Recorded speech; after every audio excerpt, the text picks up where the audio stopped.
to Adventure Party for the first week of October 2024. This week, sadly, the spell Cull has to be culled. The Adventure Party, discussing tabletop and radio gaming the Irish way.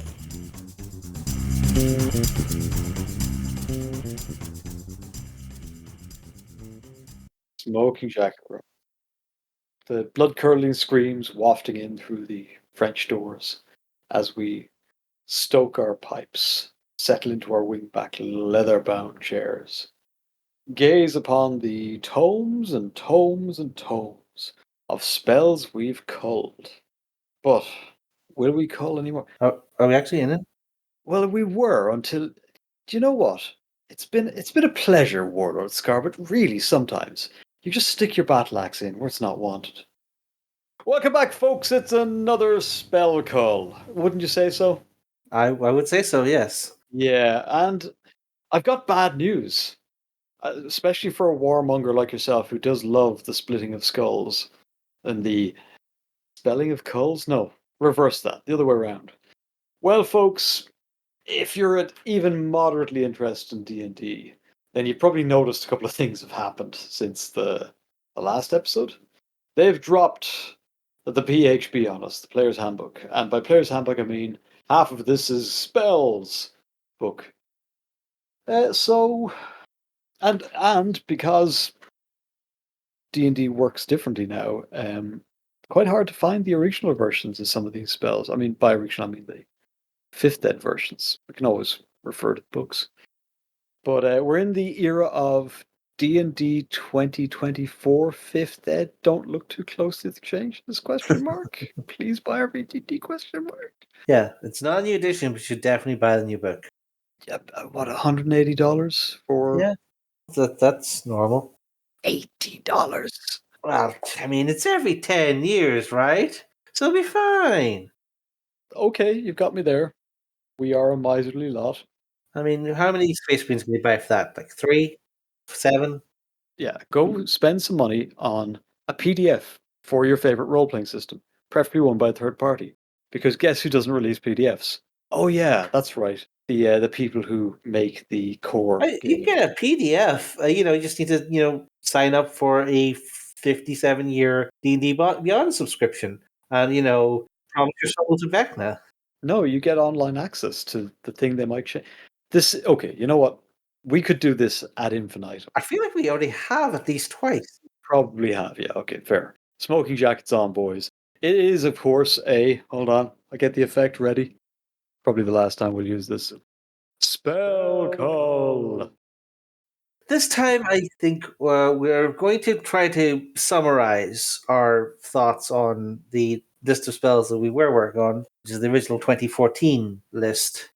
But if we thought that they were going to fix these in the new edition, we would never even start this. If they were going to realize their mistakes, we would not be needed. I mean, yes and no.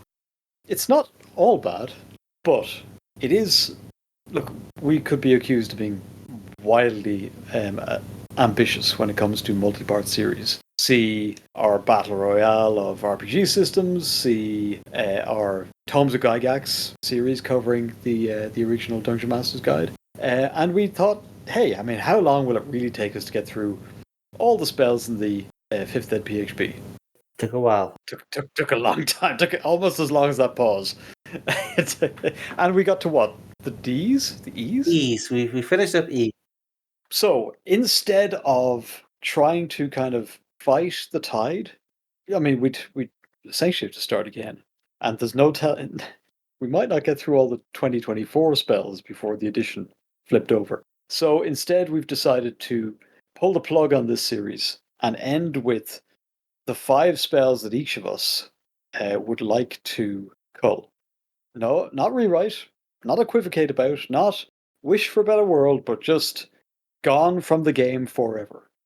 So we both compiled a list of 5, which we figured was as good a number as any. And we're going to present them here and maybe have a little talk about some of the other things we've noticed along the way, or just keep ragging on our favorite game. So we posted our choices earlier. We've each seen them. There are no overlaps, amazingly. I will start by putting my cards on the table, take a big, big culling stick, pointing it at the staple of staples of the spell list. I want to get rid of Fireball. Shock horror. Fireball has always been this weird mix of really good AoE spell that keeps getting used as a mediocre direct damage spell because it's always just useful enough that rather than spend any of your spell slots on any interesting or unique damaging spells, no vampiric touches, sleet storms, whatever the second level acid arrow. Instead of doing all that, you just prep a load of fireballs and you fireball everything. And you heavily encourage your party members to bring up rings of fire resistance so that they can resist your fireballs because it's so much more efficient to just fireball the room than to actually put any work into adjusting your spell selection for the situation. And for 5th edition, they decided to lean into this rather than address it and made Fireball do even more damage than it used to do at base, resulting in Fireball now doing more damage than most 5th level damaging spells and ensuring a cavalcade of barbarians being killed by their own wizards and memes for days. And I just think it's the ultimate proof that some spells are just too good and they make the game worse by the fact that they are so good. Well, it is a value add. You have to make a very strong argument as a D&D player, as a wizard. When you hit that, what was it, level 5, you get access to 3rd level spells. Why aren't you taking Fireball? Yeah. And it is an awkward, it almost get cornered by basically everyone else in your group, whether they be magic users or not, and go, well, why aren't you taking Fireball? My answer to that is usually because I'm taking haste. Do you like attacking twice? Okay, yeah. Like in a given party, you'll often find that, for example, if you're in a very melee heavy party, that haste will be the better option mathematically, but it will not have the shock and awe. Yeah, the shock and awe. The deal with this many enemies in one go element of. But that's fine. I'm talking to people who play martial characters. I just need to use small words and impress them with more attacks good, right? Yeah. And then they leave me alone to cast other spells. And they're not. But yeah, there's loads of really cool 3rd level spells. Flying. Oh, 3rd level's where all the good stuff is. But yes, okay, you're getting no pushback from me, Warlord, because we've long hinted at the fact that neither of us particularly like Fireball. It is undercosted. It is oversubscribed. It is the. It despite the stuff being effective the spell, it definitely sucks all the oxygen out of the spell list. It should get you kicked out of most towns for casting it.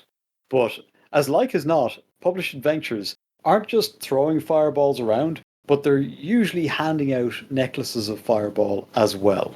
Mm. It comes up, you get one very early on in Dragon Heist, for example, and I'm pretty sure it shows up in a few other places as well. A necklace of fireballs is a wild piece of kit. Even if you don't like fireball, a necklace of fireball is worth having. But let's kick off here answer to every encounter. Investigation, diplomacy, doesn't matter. Fireball it. Traps in front of you, fireball.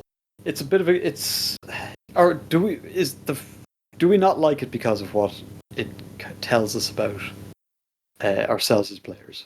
Is it the Rorschach test of spells? In a sense, it is like, for a lot of situations, it is the obviously optimal solution. And I dislike obviously optimal solutions in most situations. And I dislike the fact that there's a spell that if you don't take, someone is going to complain about you not taking it because you're not playing the game properly. And in a mature setup with reasonable people, you can tell those people to go flip themselves as you wish. But like it's still that nagging tension of if we needed raw DPS here, or spread around AoE damage, then there is literally only one quarter call. And it never really becomes obsolete, which is not never becoming obsolete to the point where I think they recommend that like Eldritch Knights take Fireball, but they don't get third level spells like level 11 when the wizard's getting 6th level spells. And Oh boy, don't tell me things like that. I'm trying to rebuild a Blade Singer in 2024 edition. It's not going very well. I'm sure you're 1 to 2 books of complete elves away from just breaking the game. Don't worry about it. Yes. Someone's guide to something. That'll get me my Blade Singer back. Yeah, so there it is. Like I think we've said almost everything we can say about it. Well, I've put my first kill up on the tally board. What about you? I'm going to give you its poor country cousin. First on my list, but not the one I most want to ban, or cull in this case, is something very similar. Third level spell. I think it's an evocation as well. It does exactly the same amount of damage to anyone it hits with the same saving throw, which I believe is Dex. But for my money, it's just so bad compared to Fireball, despite being so similar. And that is Lightning Bolt, which of course heads out in a 100-foot long line to a target you can see and inflicts the same, was it 68 lightning damage against anything it hits in a straight line. I think anyone who's ever actually stood on anything other than a completely spherical battlefield will get why this is a problem. Yeah, it's exactly the same. You can upcast it for extra damage. It's same level. It takes up the same slot as Fireball, and in many ways identical. Also, inexplicably sets things on fire like Fireball. I mean, heaven forfend we write some additional mechanics here to give it its own flavor. Fireball set thing on fire. Lightning bolt set thing on fire. Oh, okay. The copy and paste is strong with this one. It's just a worse Fireball. I didn't sit down and work it out, but I'm pretty sure it covers less squares than Fireball because Fireball's 20-foot radius Yeah. covers an awful lot of squares, and you're much more likely to be fighting areas of people rather than lines of people. Okay. Well, as someone who's recently been running a little bit of OSR dungeon, there are in classic Gygaxian dungeons. There were a lot more times that you would have 100-foot of corridor. yeah, just so that there was enough space between rooms for all the secret rooms and such like. And this is where the fight is going to migrate to, this 100-foot corridor. I mean, and I guess the theory is that if you are armed with lightning bolts and not fireballs, that you would tend to try bottleneck tactics rather than, getting them all to spread out in a room and just grenade the place. But I'm curious as to why this is a cull and not a rewrite situation. I mean, okay, obviously we promised we weren't We're going not to do here to anything. rewrite. We're not because it's just it's impractical. It lacks any flavor, despite the fact that a lightning bolt is at least as thematic and evocative and embedded in the genre of fiction as a fireball. But it just doesn't like lightning bolt's responsible for so many cool things, turning people to the dark side, getting Marty McFly back to 1985, being the Highlander. But this spell is underwritten. It doesn't come with anything special. It doesn't impart stun or do something else cool. Like it doesn't do anything cool if you cast it near bodies of water. It go like the straight if it arced between like, chain lightning do that. Yeah, chain light. Like I understand. Like getting rid of lightning bolt might seem like a big thing, but we still have chain lightning. So even if were to strip out lightning bolt, we would still have chain lightning, which would sounds like it does more of the kind of thing you do. Because it arcs, it spreads Yes, stuff you around. can direct it around the place. It zaps between people. It's just better. I'm just going to look it up now very quickly just to remind myself why chain lightning's better.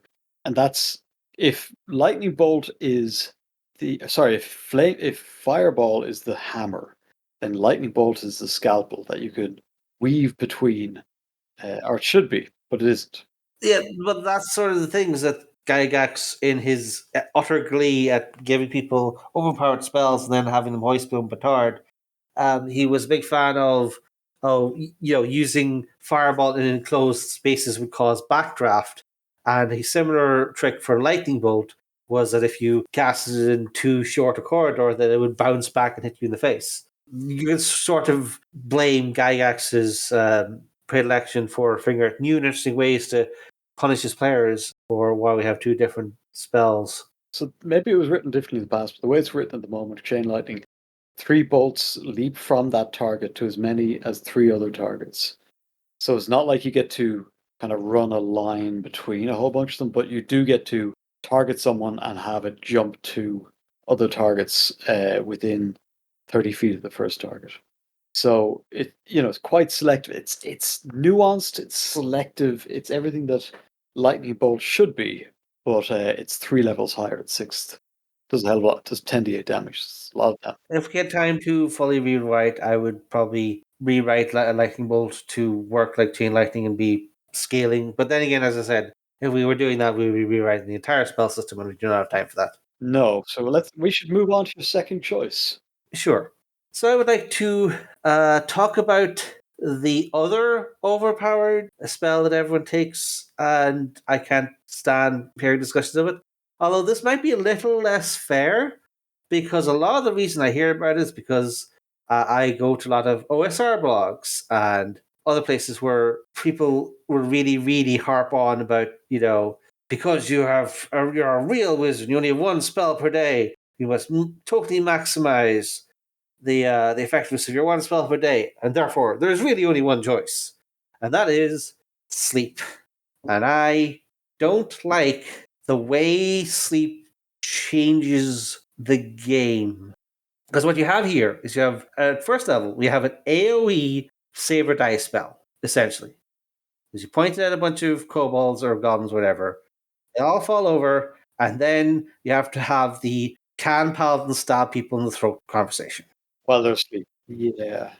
Like, if you compare that to the other, let's say, call them non-lethal or save or die knockout spells, like, what level would you say those are? Like, I don't even know how many, like, hold person is, I guess, second level. Save or die, knockout spells, hypnotic pattern. Yeah, that's like level 4, level 5, isn't it? It's beefy. I'm not sure what level it's at, but it's certainly super effective. Oh, yeah, I've seen it destroy many a con scenario.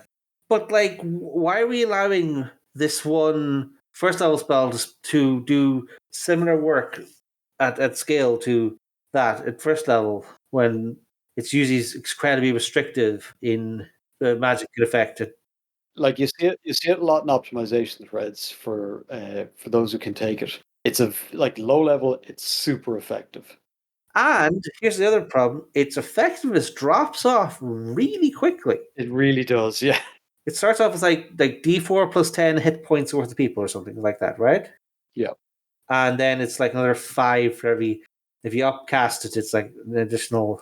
Now, what I'd say about that, and hey, Warlord, respect your choice. Sleeps out. Night night.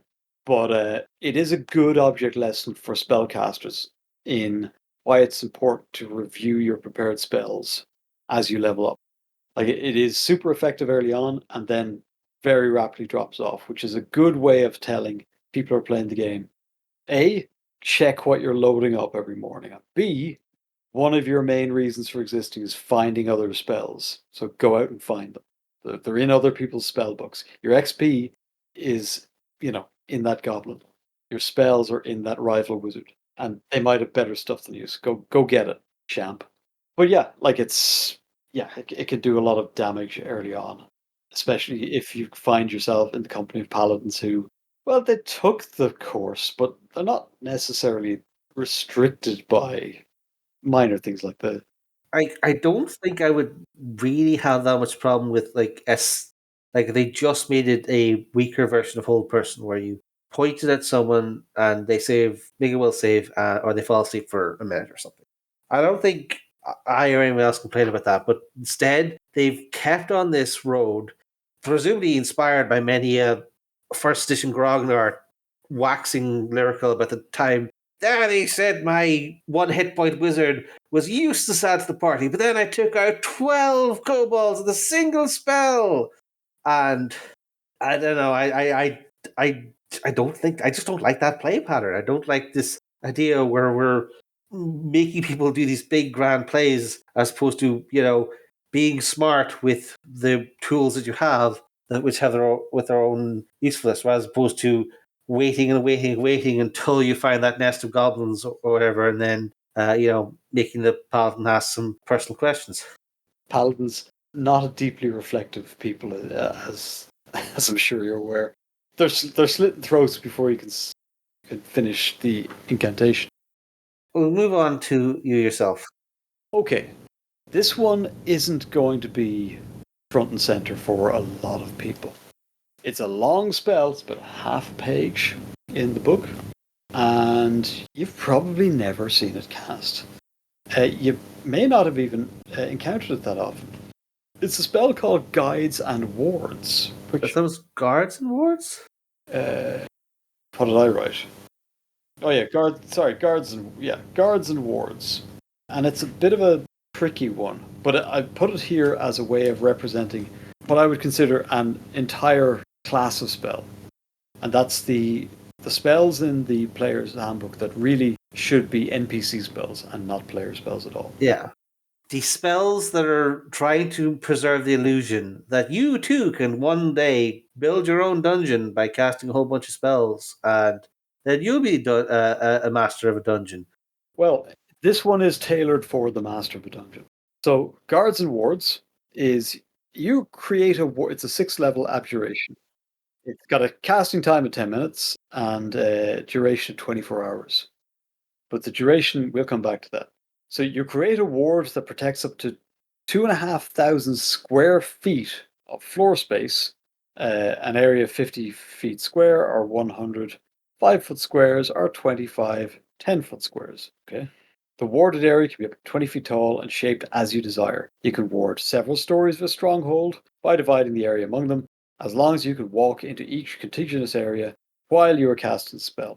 When you cast a spell, you can specify individuals that are unaffected by any or all the effects that you choose. You can also specify a password that, when spoken aloud, makes the speaker immune to these effects.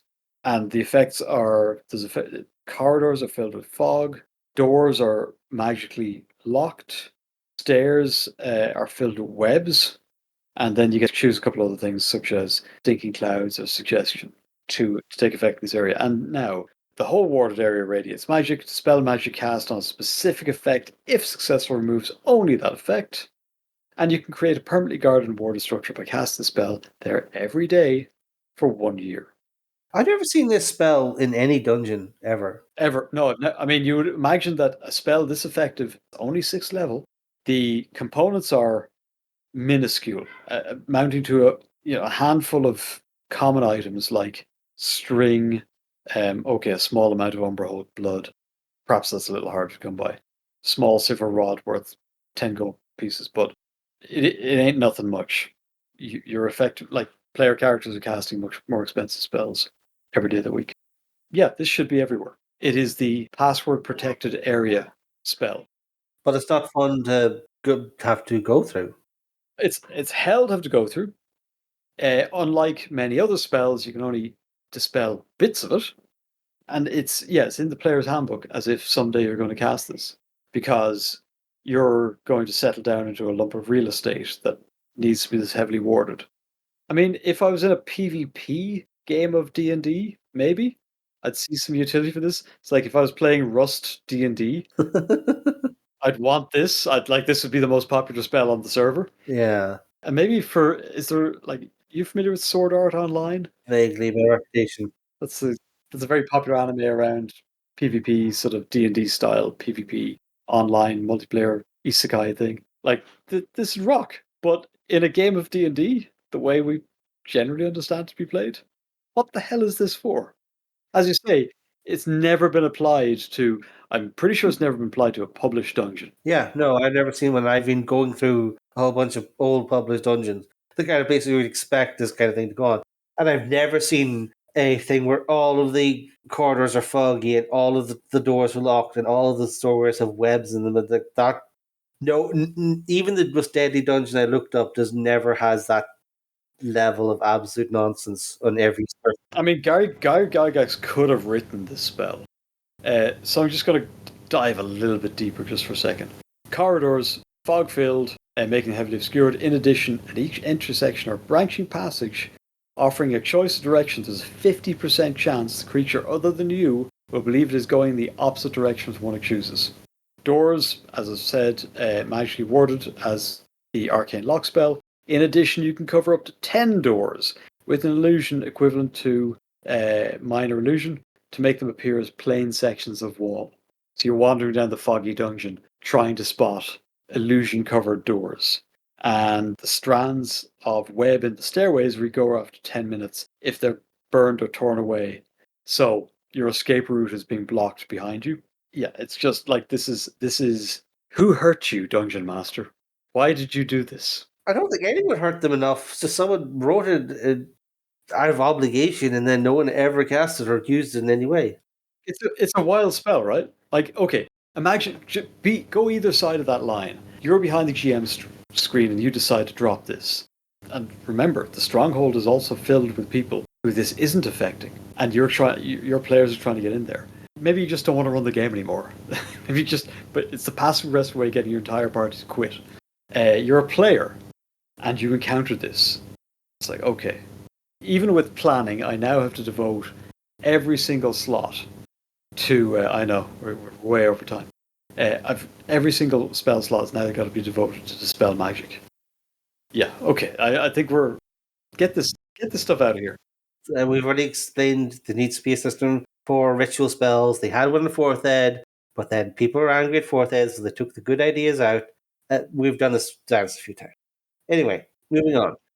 I also have a category of spells I'd like to take a shotgun to, and the poster boy for this one is the classic thing. Every edition of the game always had that cool name attached to it. Never proved its worth. Tensor's Floating Disc. A named spell, a spell for a named character. My goodness, we're culling deep here. Like, the first thing anyone's going to ask is like, who the hell is Tensor? And what does this cool disc do? And it's like it carries things for you. It's a great name. I mean, I'm sure you've seen those TikToks and it's a game with the spell that doesn't deserve, because it immediately makes you think you're some kind of Zinchian sorcerer surfing along the astral winds on top of thing. But like the spell explicitly says you cannot do that. Do not even try. It's terrible. The only time a person can go on the disc is if they are a corpse that needs to be brought back to town for a resurrection. Yeah, I mean, just stick him on the back of the mule, or failing that, the barbarian. Tensor, of course, in the real world is a unique structure that is some sort of active suspension. Have you seen those? That's a tensor.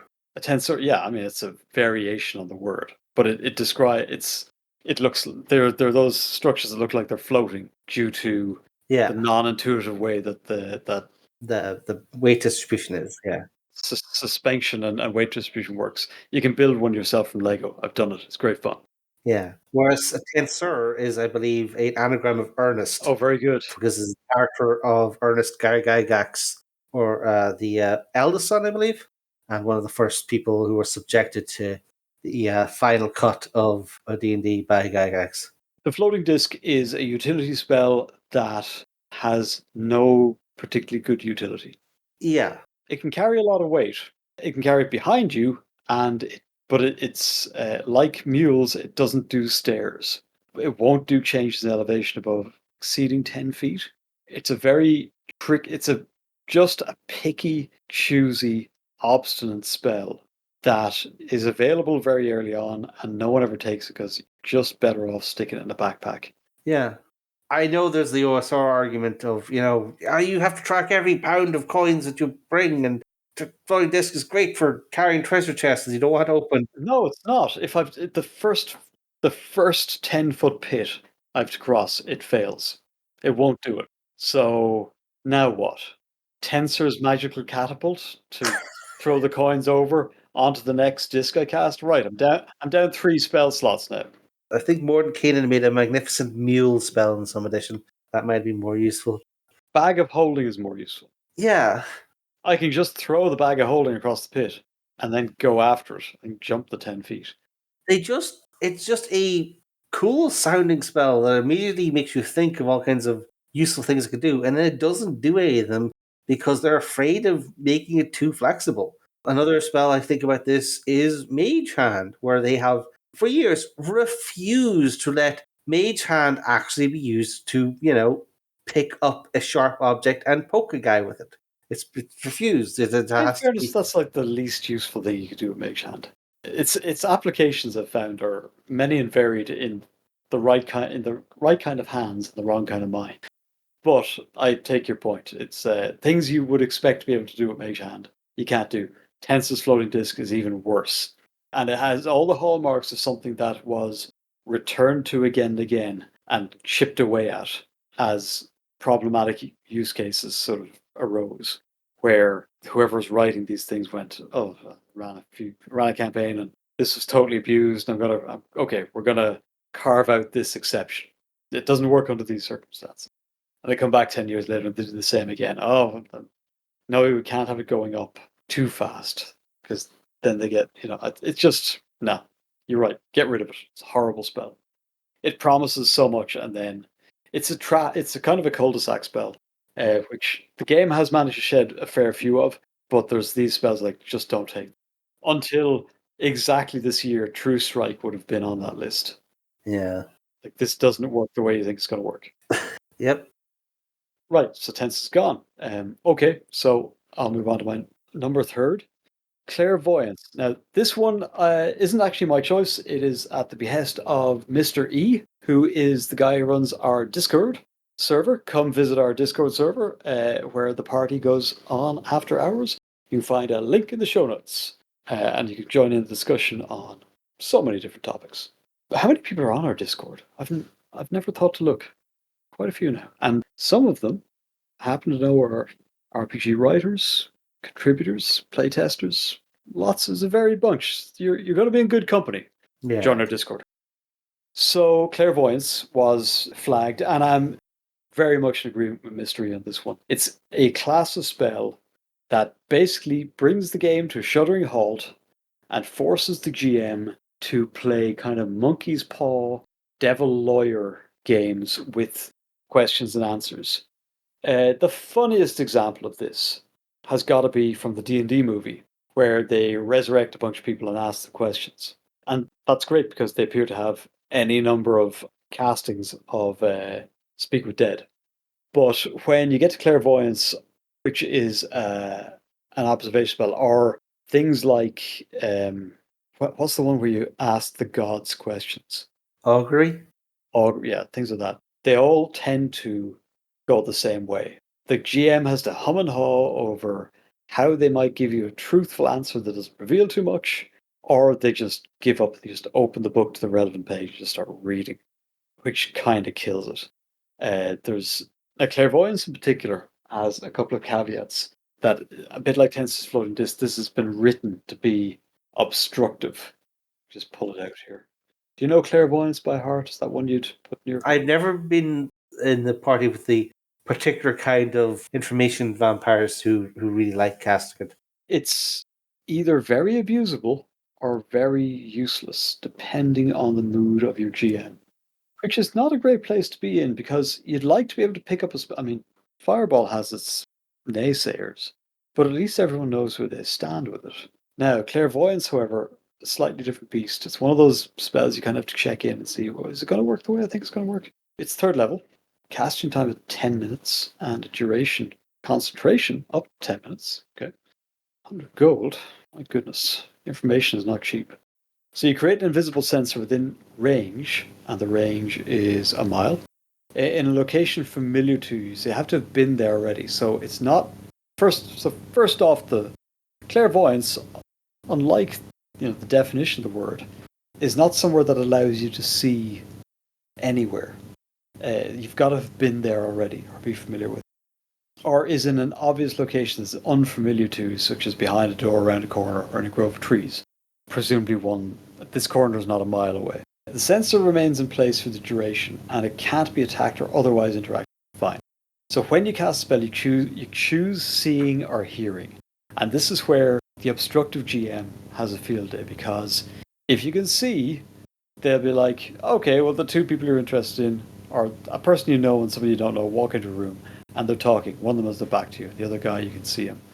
Can you read lips? No. Okay, well then you know they're in that room and then they left. Great, 10 minutes are up. Let's go. Or hearing. Rustlings of paper, interruptions, sound of someone vomiting. Like you may or may not get anything from that. Or they may choose to speak obliquely for some reason, and you get very little information. These are spells. This kind of, let's say magical scouting spells, we'll call them. And then there's divination element.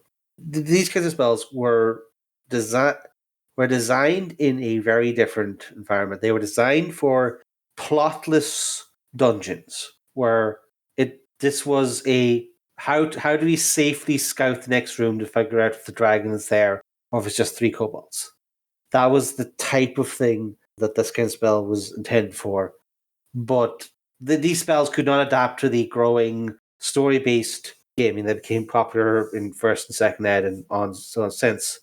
And now any GM who has a value in his plot and wants people to be, a GM who values pacing in storytelling is heavily incentivized to look unfavorably on these kind of spells and try to hamper their effectiveness, as you've described, because they're trying to make sure that the game feels good to play.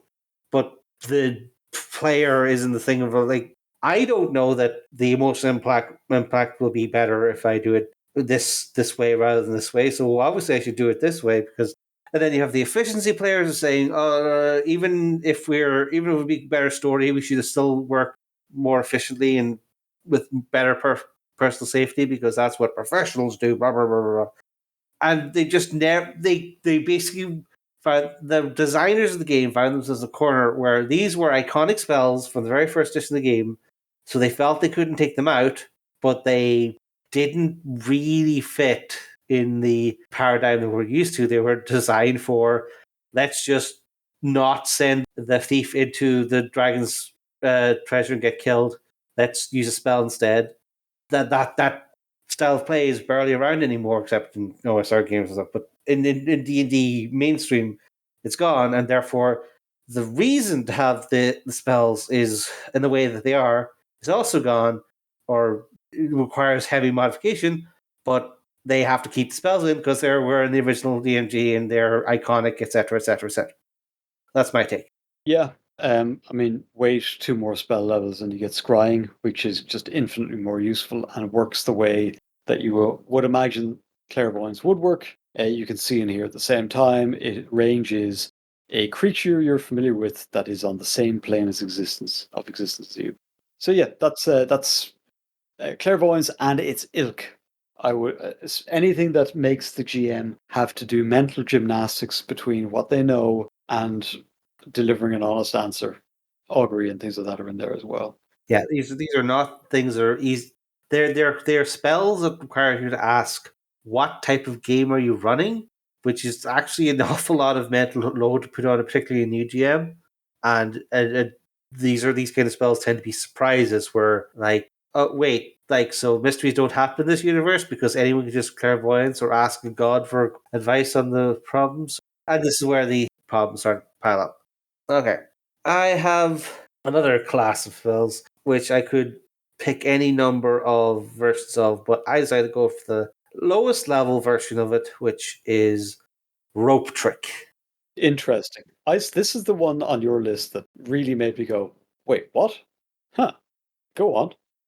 This is the perfect immunity for a game mechanic spell because they felt that players needed a way to say no.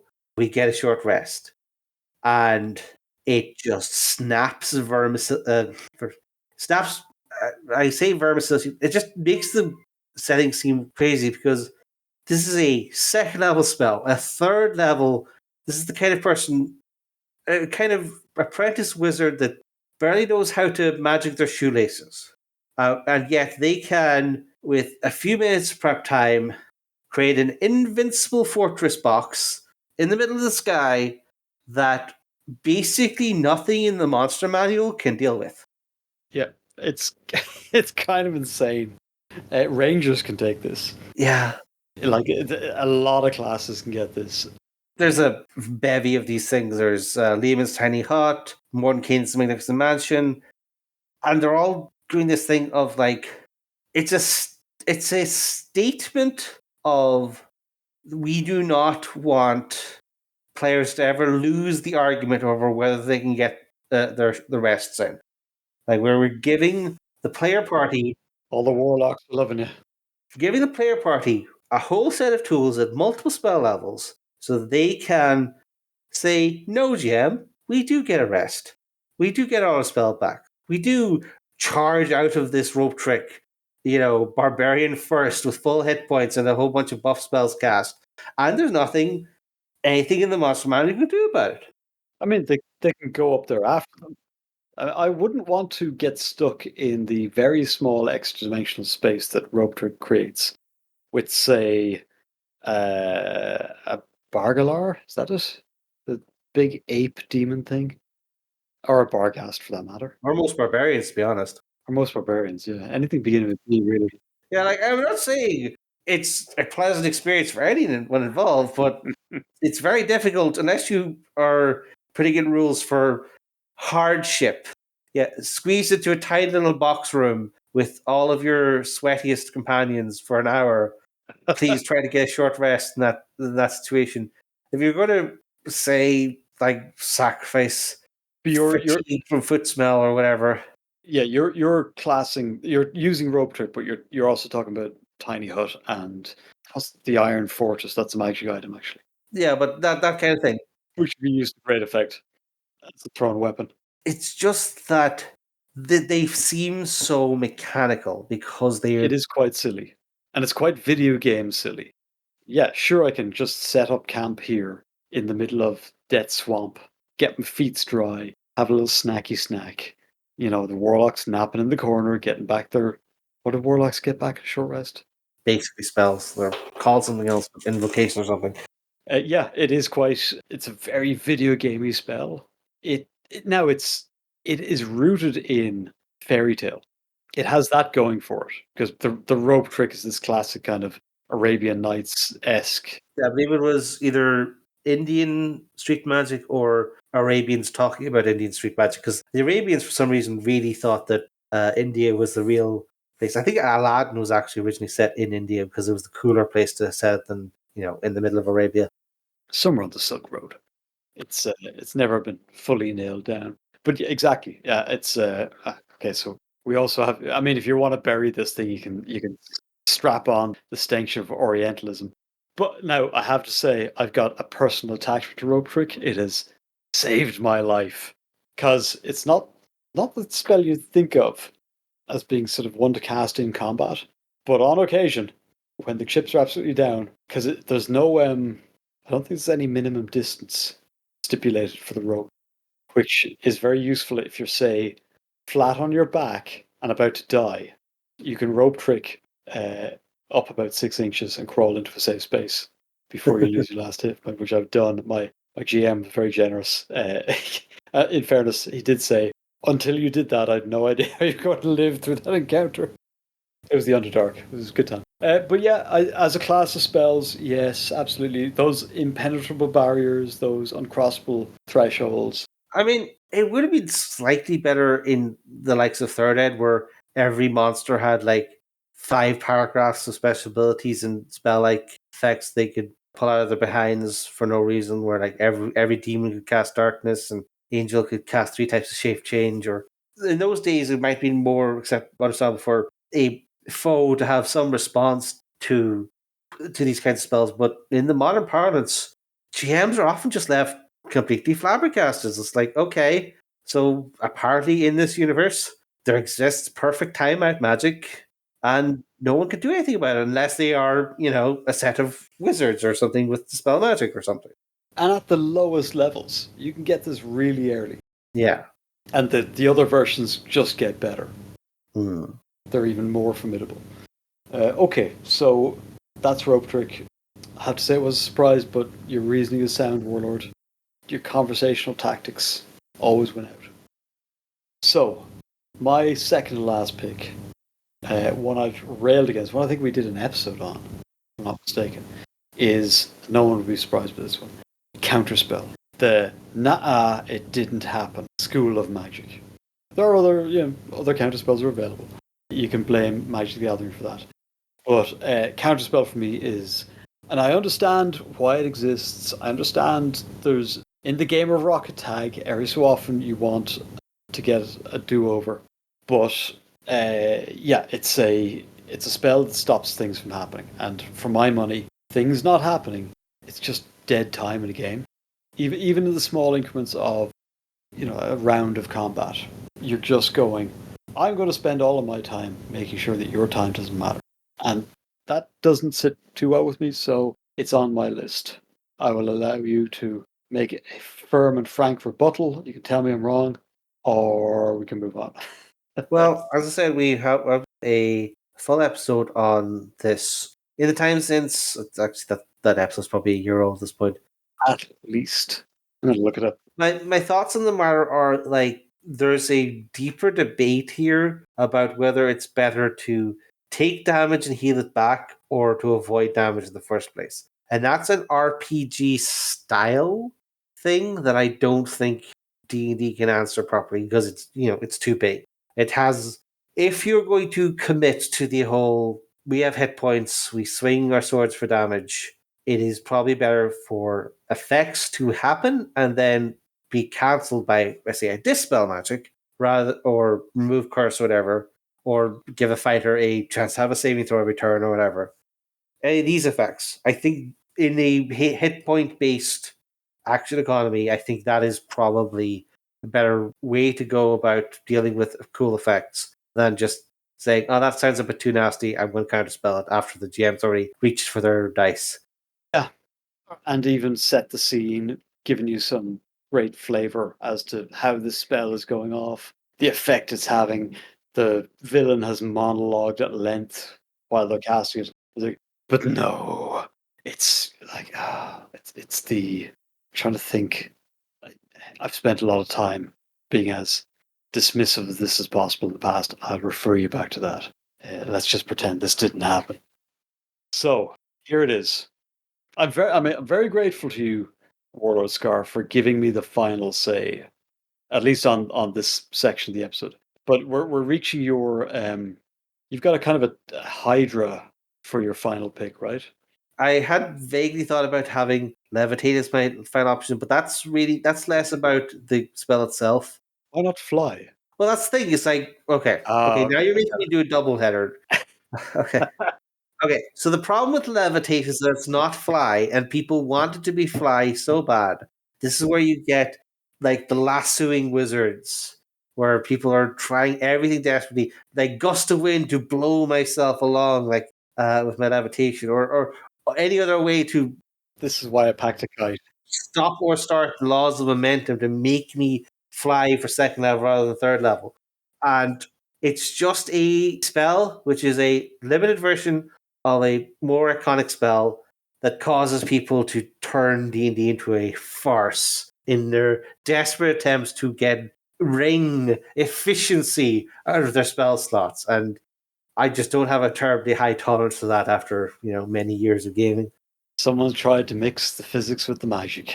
Yeah, but that's again that's less a real thing.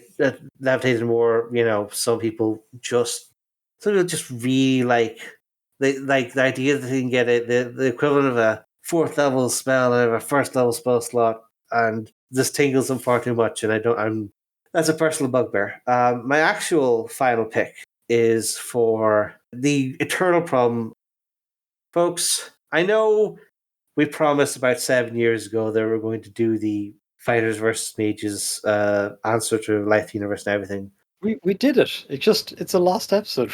We lost the recording for the second part. And we've never been able to actually remember what the hell we said. Don't let them see behind the curtain, man. It's an amazing episode. I mean, one of the all-time greats. It's just a shame no one will ever listen. But my selection here is Forcecage, which is standing in for the linear fighter quadrat. Oh, okay. We're having all of that conversation in this slot. Okay, but yes. Okay. Forcecage, for those who don't know, is a spell that surrounds a single creature in a single square with indestructible force bars, so they can't leave that square unless they are literally made of ooze or inches tall, or you can't just make it a glass bubble if you're worried about them turning gas or something. And it's just no saving throw. It's just it targets the area around the person essentially, and once you're inside, there's no non-magical means of leaving, which means it is the perfect anti-fighter spell because it is a spell that says target fighter can't do anything else for the rest of combat unless they have a particularly potent set of magic items or their own wizard, takes the time out of their spell duel, the epic bad guy, to actually free them, assuming they have the correct spell, because force magic is all kinds of nonsense to actually get rid of. There are a lot of spells which are better at dealing with fighter types. That's fine. Reverse gravity is kind of mean for anyone who has to get close to you, hit you with a sword. There's a lot of buff spells, like they take half damage from swords, or whenever you hit me with a sword, you take damage, or whenever you hit me with a sword, you're teleported half a mile away. These are all mean things, and at high level, I'm okay with certain mean things, but stuff like Forcecage is just target player doesn't get to play. And that's just not good to have as a option for a villain, or even for a lot of players to just... Oh, man, okay, do you want me to do the third head here? Because I think your point about it being especially martial class nullifying is good because, like, okay, it's got bars in it.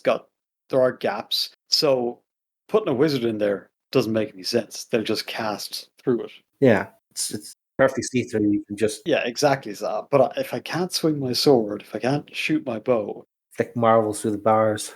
yes, it's a real FU to the poor old linear fighter. You've just quadratic him. Yeah.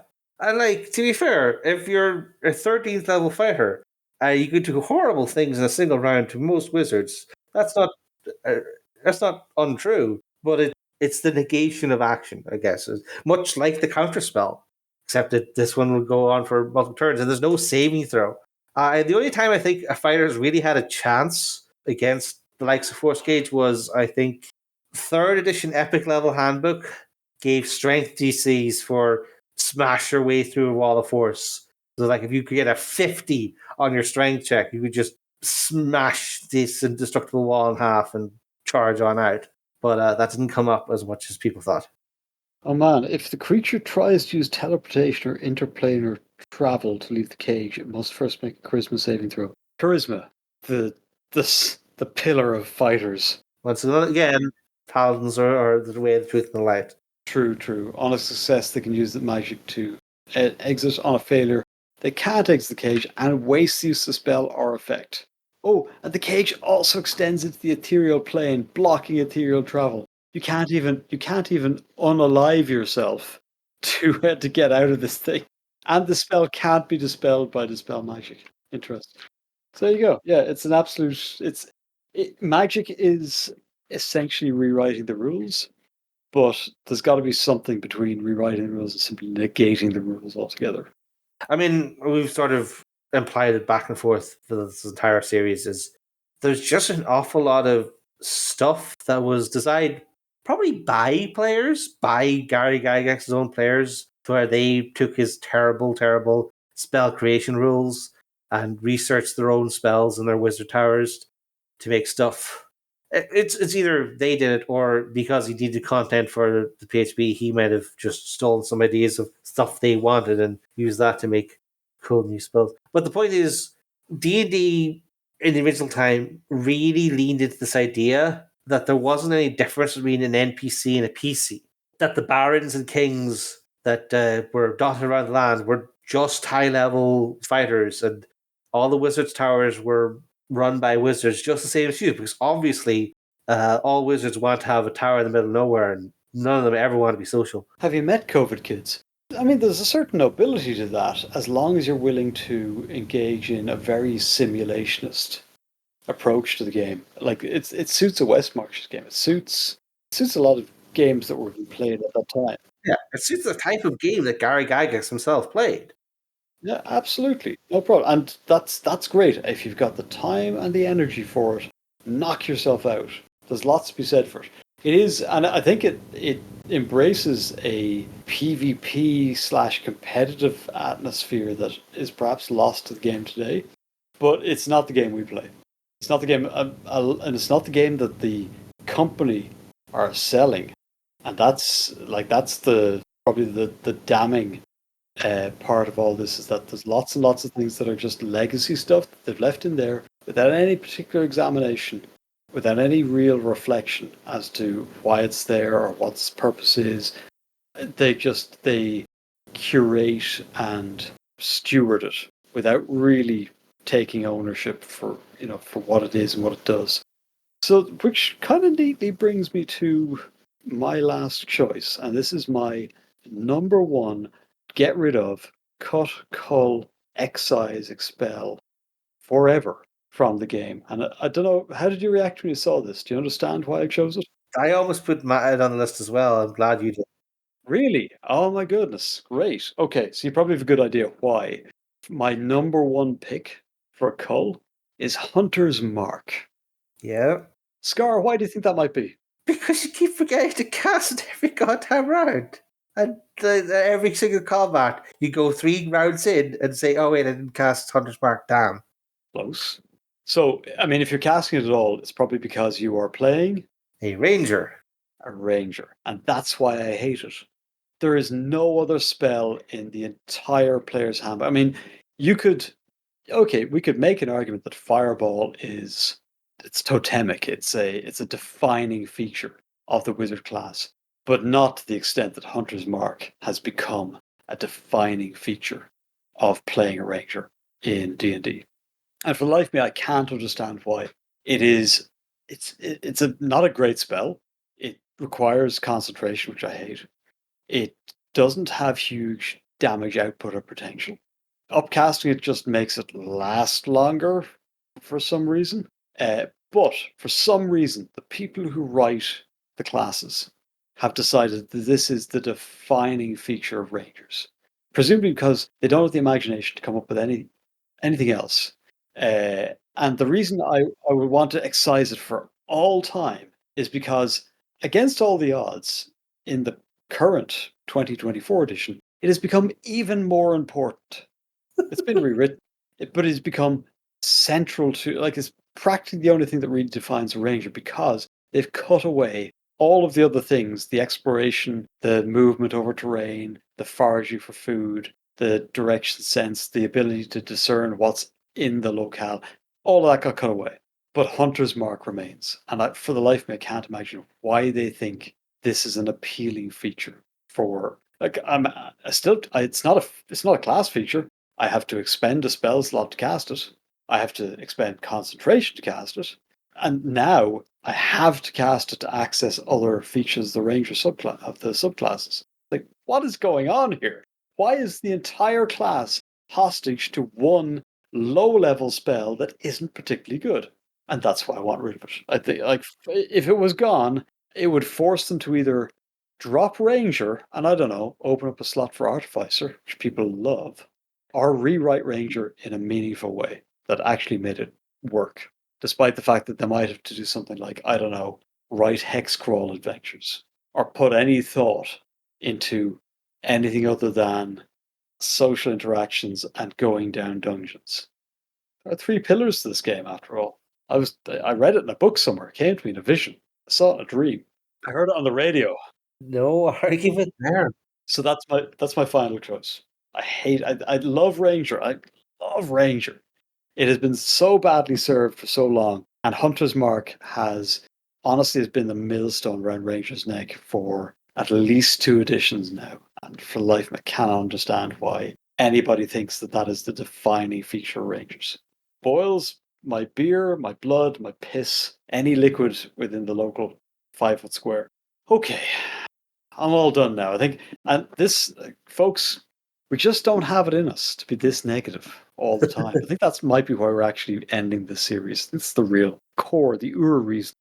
I do think we probably have an episode in how to make Rangers good, maybe. Yes, but give me a second. I'll give you the name of the YouTuber who's already done it and done it better.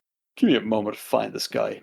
It won't surprise you to learn that he has beard and glasses. Who knew? But if I can just drag this chap up from my burgeoning stream of YouTube content, I'll find a delaying. We might just cut all of this. Okay, so any final thoughts? If I ever become a proper game designer, I would take an axe to most of the spell systems that I see.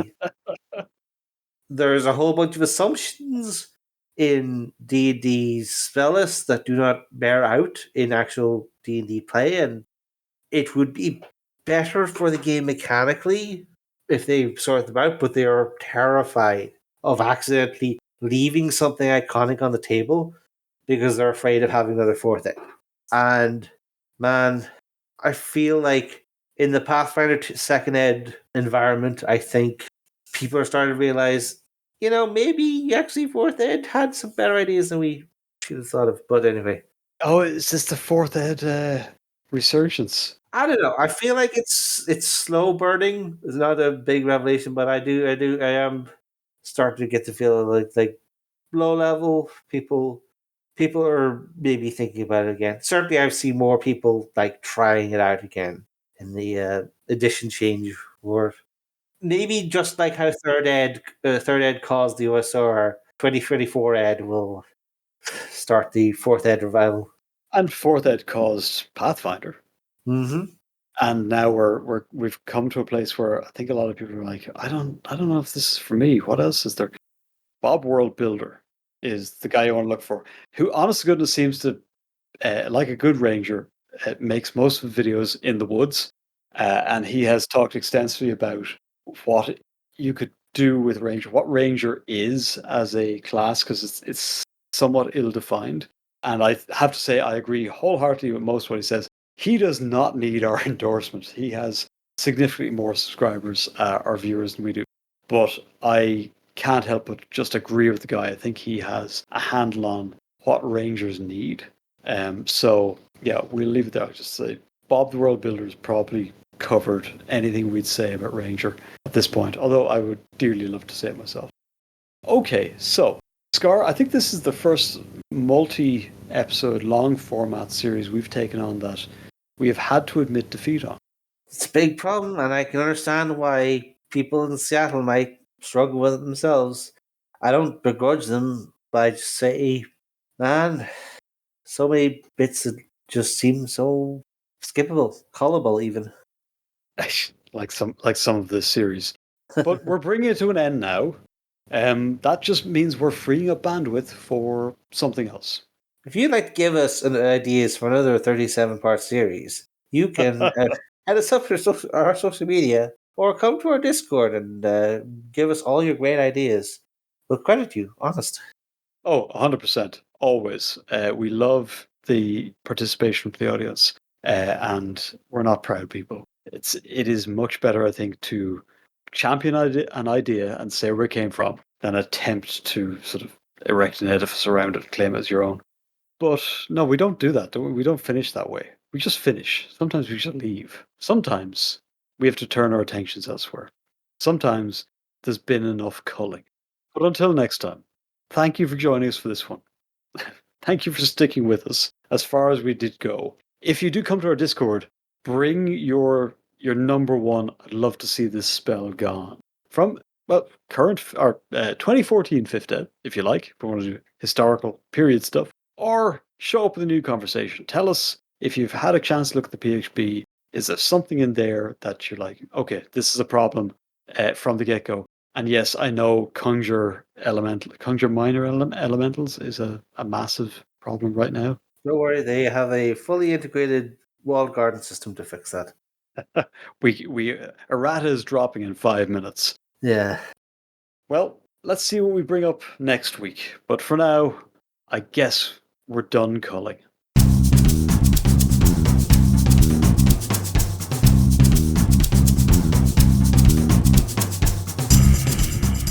Thanks for listening to The Adventuring Party. You can find show notes and links to things we've mentioned at www.theadventuringparty.net and on our Facebook page.